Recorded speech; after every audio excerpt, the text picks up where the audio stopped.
Machiegni chenro mar Kuku Mar Wach chieng ma kawuono mondo wang'e na gigo mabende mulo ja Kenya, mulo piny Kenya, to kod samoro bende koro gigo kaka inyalo losi, ang'o ma bende inyalo tim.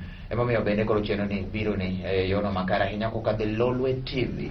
Abiro tayo chenro ni nyinga Jesse Mondi, hello Haron John. Bende odiochieng mar makawuono wan kae kod jalony e weche mopogore opogore ahinya kendo mang'eyo chal mar Kenya, chal mar piny kata chal bende gik momako nyaka counties meko. Wan kanyo kod migosi Chris Owala mabende wantiere kod e studio odiochieng makawuono. Erokamano ahinya Chris, machiegni ite maber. Machiegni kawuono wang'e na chal mar Kenya. Kwang'iyo chal mar Kenya gik mopogore opogore, kok wang'iyo sekta mar somo, wang'iyo na weche mopogore opogore. Adani wachak anena gi wechego mago mag somo. Bende koro wuok oko mar seto gi e koro gweng'. Ang'o bende nyalo wach mar anti-secession en ondamo ma koro mama go okawo ni bende en gima koro dhi chopo 100 mondo 100 obed 100. Erokamano Jesse, aparo na anti-secession to en gima dware kotim. To kaka itime ma ok gimi chop 100%. Kaka itime? Nikech jogi kotimo penj, government ing'e nyithindo owuok e skul makama, nyithindo makama onego mi responsibility local education officers ema onego ng'e ni koro supervise then the minister onego koro imiye data en orit report mowuok e ground. Okay, sustainable. Minister di dala ka dala mondo ko nyithindo otere school. Mar ariyo, 100% transition no be challenges. Jopuonj number one jopuonj maniso the school tin. Classrooms kuno kun onge. Jomoko nti kuno onge classroom gine manete ya. Now koro gimo complicate COVID. Yes. Can't think of in dormitory. They were changing your maintain distance. It's much government got a lot of contradiction in the policies. Maradek idoka kwa do not 100% transition. Onegwa goal pace due to mantie ikidingiri opogre to akiti school. Ukit mana school go en obeda pesa mar education to imede kaka ma capitation. Yes, imede koro igolo pesa gi lwet CDF, igolo lwet pesa gi lwet basari i county, giwuok treasury to gidhi per child in a school. Mane ibiro coordinate gini man kare. But kapok itimo mano nikech tero moko layo basari mondo gidhi school. Take constituency no kumacha ido kata game constituency for example. Give me anything that a beach irrespective community. Basari ngas get rank on numbers. Number is too high. Not no one name mondo gi join. Koro ido person ngeng ne odong any school nyadero dala. Koro 100% transition okochopo singo. Mano korka serikal. Wang'e na korka janyuol bende. Ang'o motimo nikech iyudo ka skunde mostly day school iyudo ka fee ne obedo piny kendo ma school ma day school chulo 10,000 ka ng'eny 9,000 actually 9,000. Ang'o matimore? Ang'o momiyo koro nyathi ok nyadhi school? Jonyuol koso nyithindo bende koro ang'o matimore? The same policy. Yes. Just okwanyalo wacho as a government why implement free primary education. To get to barrier in the name of lunch. Yes. Not only primary, next primary. At the school, the doctor will lunch dala. And when you get close to secondary school, to koro kanya the chamo lunch dala. Nakacham lunch at school. Koka chame tabe school. And kama inyalo wuotho en next share investigation report. Yes. Because we went to share school. Sure. To get a barrier more, no barrier koro okomiyo nyalo di school kenya ke cham lanje school. No tingo ganyoa. Tingo di school itam. Okone wa get barrier more wache no 100% transition. to iketo barrier moro the name of lunch, iketo barrier moro the name of activity fee. Tijo puonj moko maria manya kan tiro nikech nyithindo dwaro pes liel manya japuonjo to mane chulo sempre are uno chulo it is under school iriembi dala ni yam pesa no secretary to or japuonj moro to. So waketo barriers mang'eny en temo teno policies my government get in place nyaka bed policies mama conflict. Kore paro nango onego giketi kata ni joma wuok machiegni gi ot nyalo dhi jomoko ma samoro nyalo wuotho distance mabor ma kawa kata 30 minutes modhi gino onyalo ting'o lunch ne. Lunch should not be a problem. Yeah. Mami tamiso. You know, in cases moko dire mano arango review no adi Uganda no timo kana Uganda na implement free universal primary education.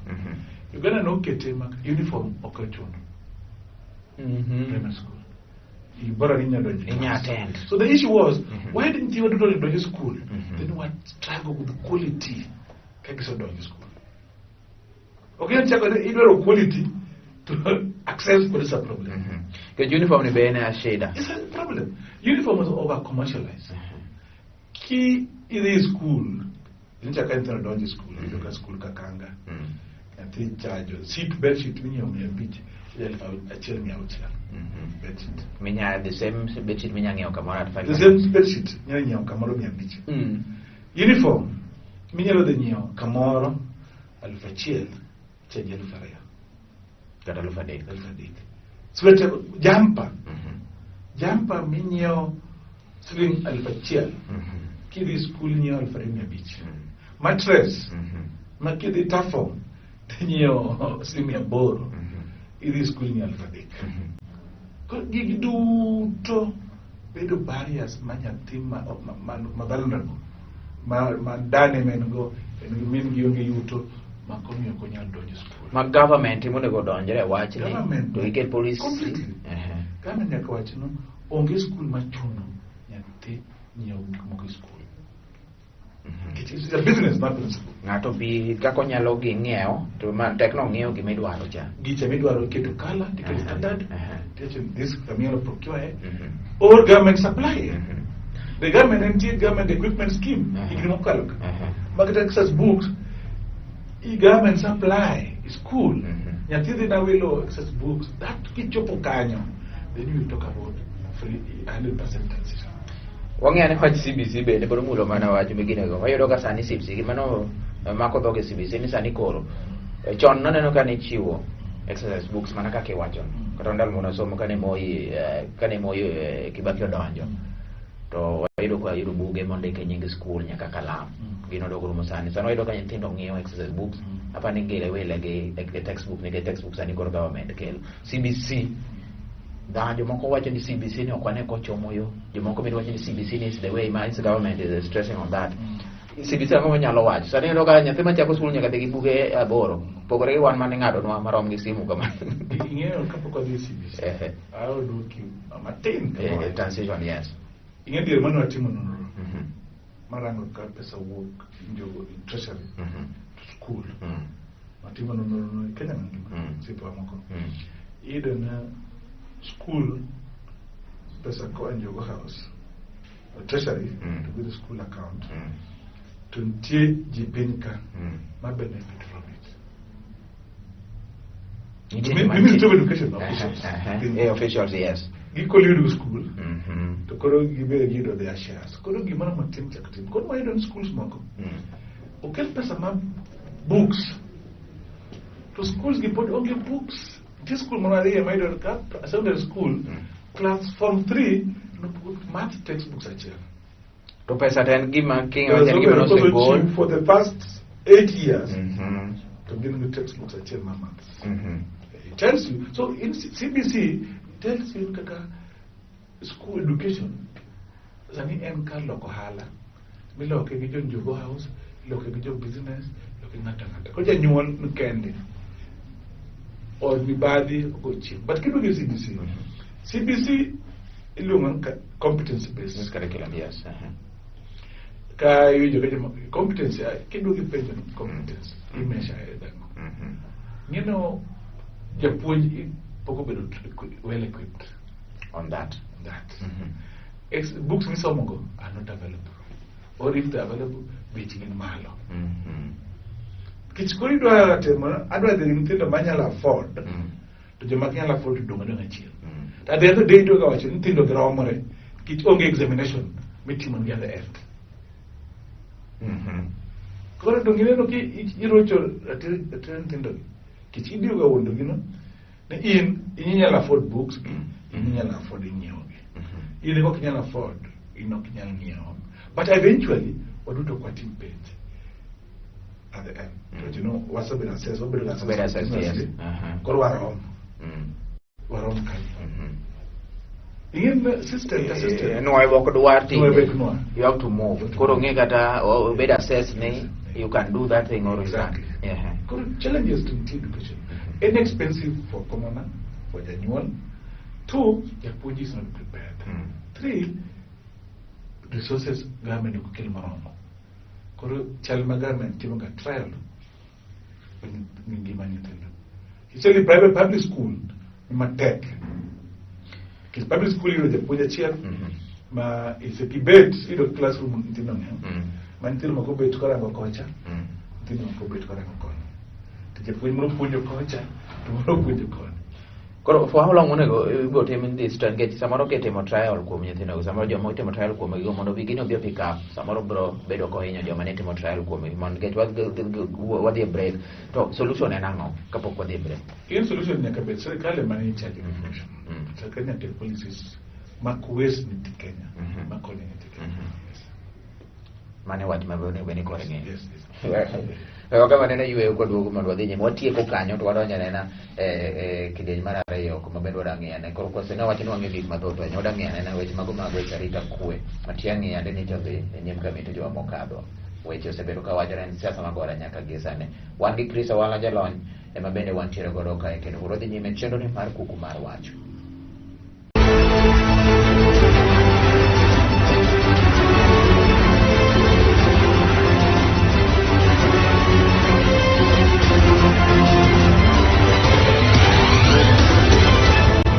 Erokamano ahinya kendo kuom kete Lolwe TV wan chenro mar Kuku Mar Wach wan gi jalony kae Chris Owala bende wang'iyo godo weche mathoth kendo wang'iyo weche mag somo nikech weche mag somo en gima koro bende dhi alanda nikech wang'eni ka joma manyien pod wabiro mule wang'iyo under transition CBC wayudo ka samoro en trial bende koro itimo to wacho ywak nitie ni samoro joma itemo kuomgi kidek bedo ni samoro ok bi neno maber e kinde biro kata kamano en wach bende wabang'iyo mbele kendo Chris nikech en wach malach onyalo discuss nyaka odhiambo e wach itene go next wang'iyo neno weche mago mag arita kwe jatend migawo mochung' ne weche mag arita weche maiya CS Matiang'i nicho nini nyim kamiti kowuok kanyo weche omuoch nyaka gi sani ana bende en gi ipani iwacho ni bedo ni kacha cha gi jotend obila gi PS mare joko no expose ni gi expose jalupo ke samoro mane nyalo bedo intention mar gi bedo mar Matiang'i kacha cha bende neno ka samoro nen gima notimo was the right time to do that. Matiang'i ne ko dhi kanyo kendo Matiang'i no been invited yes kane ji oketo petition joma luwore jalup ker nodhi moketo wachno e parliament nyaka luong Matiang'i mondo explain gimomiyo gimayo jalup owilo giwilo security mar jalup ker yes Matiang'i nodhi wacho gimong'eyo kit koluongi ng'endo koluongi nyaka dhi koro ibedhi justify idhi wacho giki ming'eyo and why you've done that and information ne dhi mokwongo ne no mae but kane ne ji osedhi yudo neko mae jarita kwe en mana en gi layers adek layers mokwongo ne komul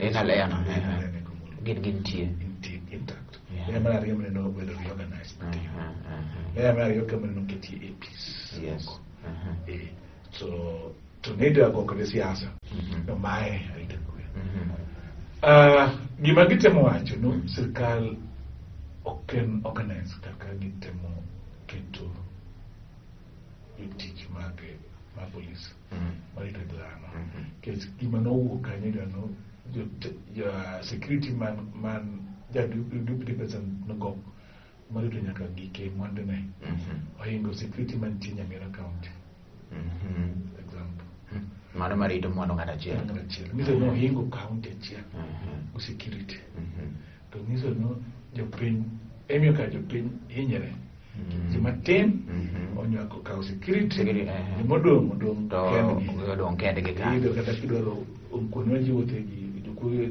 ni gini tawala joma morit kanyo ket kuom joma jotelo kod jotelo are more important than jopiny magini koro gino en gima kan gima ber kech iyudo ka pile ka pile iyudo ka police yoten tin the police iyudo ka sani stress nengo gito yo makakare inengre gitimo kata kinjodo siare moro ipi moro wangre ot kido gik matimore moko go bunde negre ka koro ntie alita kwe ok bedo maber to ka sirkal tiyo gate kwe ema osorocho ngima jokenya to gima tiangi ne dhi wacho en matiangi no luongi but aparo no gima ne gitimo kata kana ober ne gitimo seche marach lifestyle odit motima kanyo dakia moro matin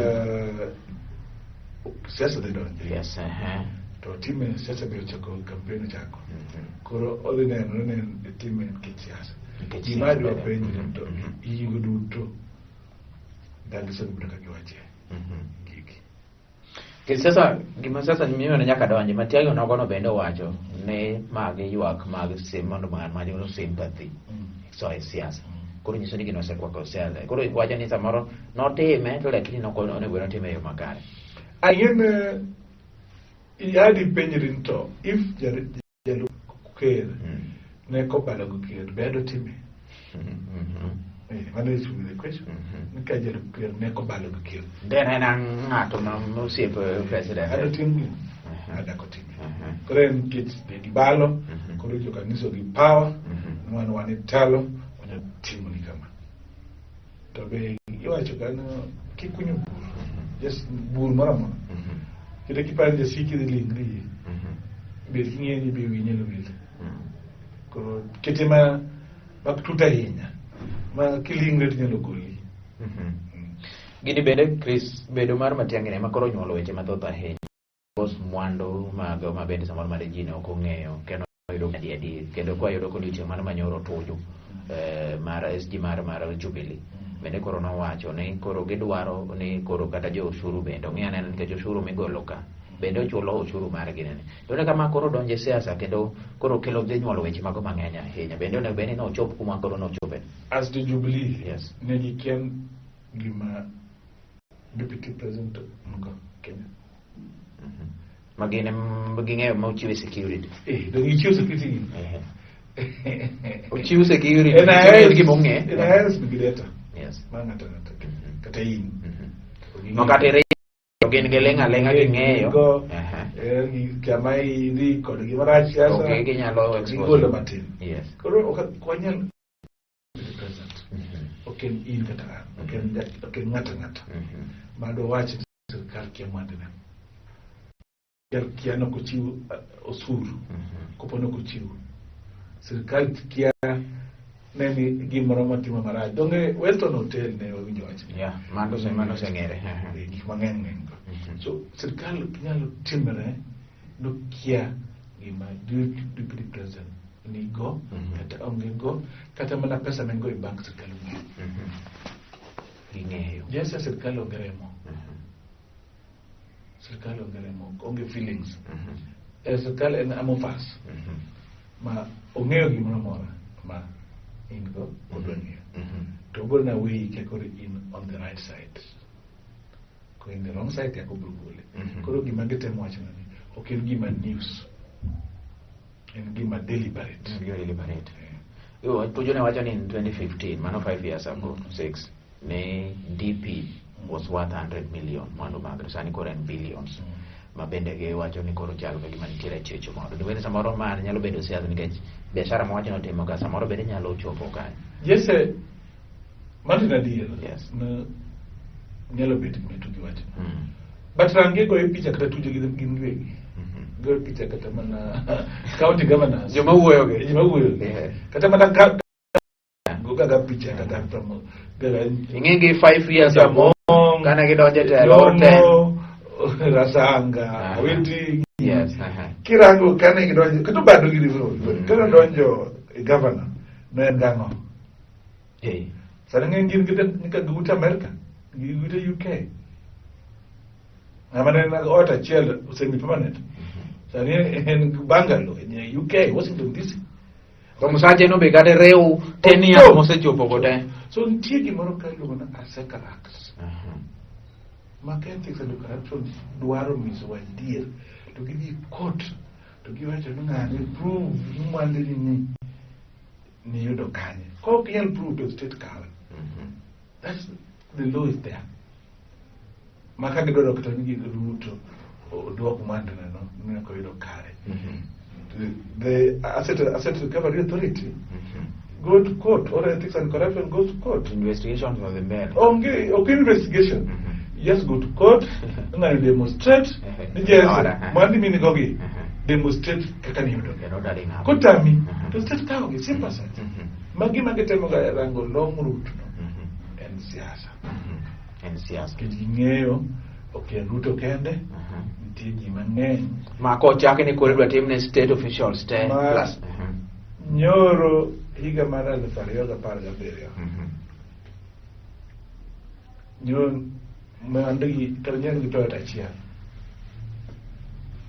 moko nyonge kita ndiga that's the truth I know moko njo kita ndiga kodonjo jogati county nyonge ndiga ne like that for either ndiga to sani gimwath ili maji so apparent kanyo tuju gidiflate gitero kama mama gifan mane mnagwa winch gitamre nyiso the whole truth gikagin honest gikaw jotelo gite to gipimira tim ne kidonjo ningango to kijuke ada period mara kama isi gango dok mandigi bedo na gito Kenya ne bende statement no mar SG bende ne giwacho kanyo ne DP also declare ni anja UDA according to the Political Party Act nitiere kaka ne wena ne kono ne gidwani mondo gi suspend at this juncture kata gima bende koro timore kama gi kaka liet mar siasa bende nitiere bende no ka neno ndamo maber ahinya timo kamano koso mando chik ma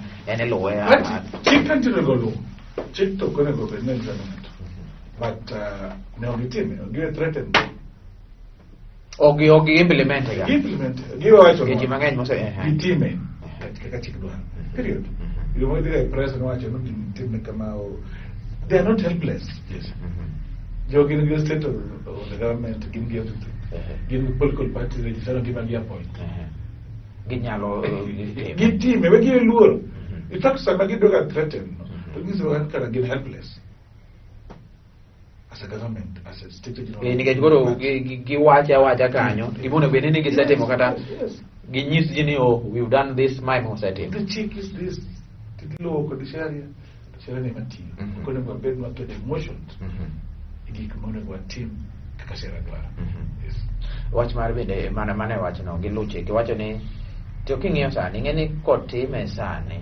to samoro liet mar sasa wang'iyo kata ka chik nitiere machano wacho ni chik samoro ina kaka matiang'e ne wacho ni chik ging'e kaka gitimo gigo chik chal musmen the right thing yes chik chal musmen ong'ado kodhi mbele kodo gichien kodo ng'adi to insani jidhi election away mon goro away mon wari what team tikode seche duto midware mondo chiko tigo japiny to koro yoga ni mato siasa yes but chik mondo bodo tigo what mar gine what does this mean koro between Ruto that Ruto and Uhuru bende ga gine pod that gap ma pod dhi bedo kili pod dhi bedo kanyo ka watieko we approach election wachako the drums are beating yes and kamwadhi election ma 2022 oken kama ber anything yanotimore Kenya and apparently adwa duoko tension chien you focus